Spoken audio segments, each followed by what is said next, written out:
Hey, today is Wednesday, May the 16th. It is overcast. It's drizzling outside right now, so I'm taping in the car. It's cold for May the 6th, but you know what? Today is the day that the Lord has made, so rejoice, be glad in it, and find some blessings that God has in store for you today.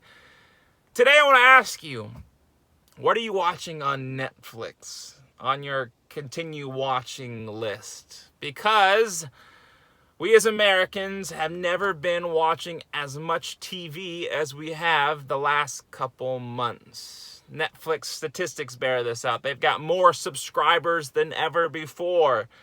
And not only do they have more subscribers, but we're watching more TV, more streaming services than we've ever before. Netflix, Amazon, Disney Plus, you name it. We're watching a lot of TV. And it makes sense, though, doesn't it? When you think about or what we're going through these last couple months, and, you know, sports have been shut off, and we've been told to hunker down, and we can't go out to restaurants, and we can't go to see friends or distant family, and we're looking for ways to entertain ourselves. And we're watching TV. A lot of us are watching TV. I know I've been watching probably more TV than I have in the past. And one of the things that Corey and I like to do is we like to sit down at the end of the day on the couch after the boys go to bed, and we like to find good TV series to get into. And so it makes me wonder, what are you watching on Netflix? Because, and here's what I really want to talk to you about today, what we watch, the different things that we consume, what we're spending our day or our evenings watching, it really impacts us. And it impacts our minds, it impacts our souls and our psyches, it impacts our moods and how we're feeling about ourselves and the world around us in ways that I think we don't often fully contemplate like we should. There was a Nebraska baseball coach. I'm a big baseball fan, and Nebraska baseball used to be really good.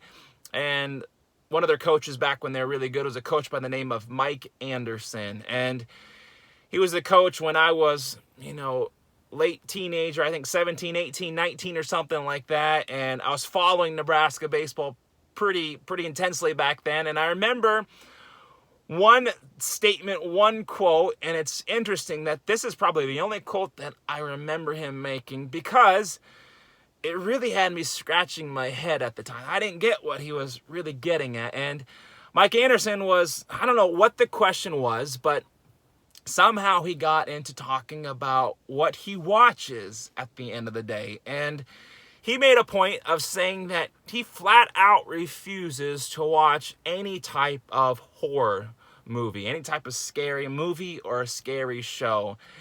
And I remember thinking, at the time, what's wrong with this man? You're a 40-year-old man, Mike. You're a 50-year-old, I'm not sure how old you are, but you're a full-grown man. And you're saying you're not watching, scary stuff? And I kind of chuckled to myself when I thought about that. But, he said he refuses to watch scary stuff because it puts him in a bad mindset. That when he watches horror or anything like that, the old Saw movies and just the grotesque movies of the day and age, and when he watches it, he felt sick to his stomach, and it just made him feel worse about himself. And at the time, I didn't really get it, but when we stop and we think about when we watch things like that, there was a movie that I watched just a couple weeks ago, and oh man, I wish I would not have watched this movie. It just left me sitting there at the end of it feeling sick to my stomach and wondering, why did I spend 2 hours of my life watching this movie? It was called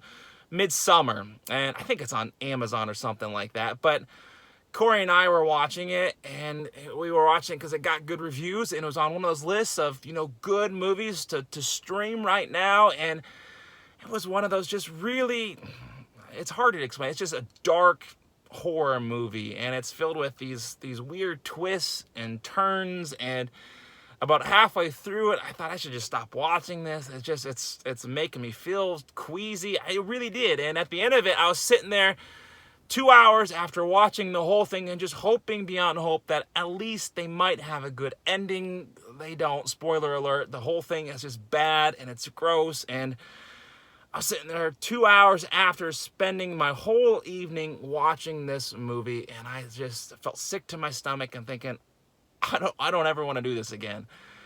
I don't ever want to, just consume something like this again. And I'm sitting here saying I won't ever do it again. I hope, just because it's a waste of time. And more than anything else, it just made me feel sick to my stomach, like I was a worse human being. My soul just felt corrupted by it. And I don't want to make it sound like I only consume good and holy and religious Christian things, because I don't. I'm a human being just like you are. But what I really want to get at, when we watch shows, when we consume things, it impacts us, doesn't it?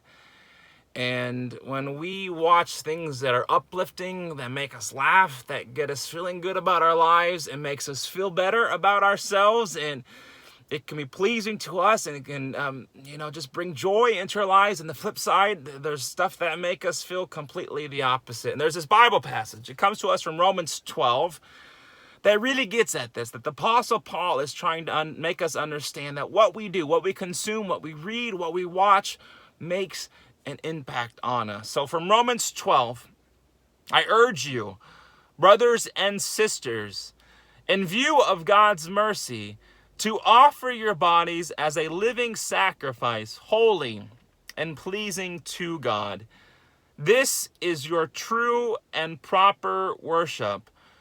Do not conform to the pattern of this world. Do not conform to the pattern of this world. Saying, just because everybody else is doing it, just because everybody else is watching, whatever they're watching on Netflix, you don't have to do it.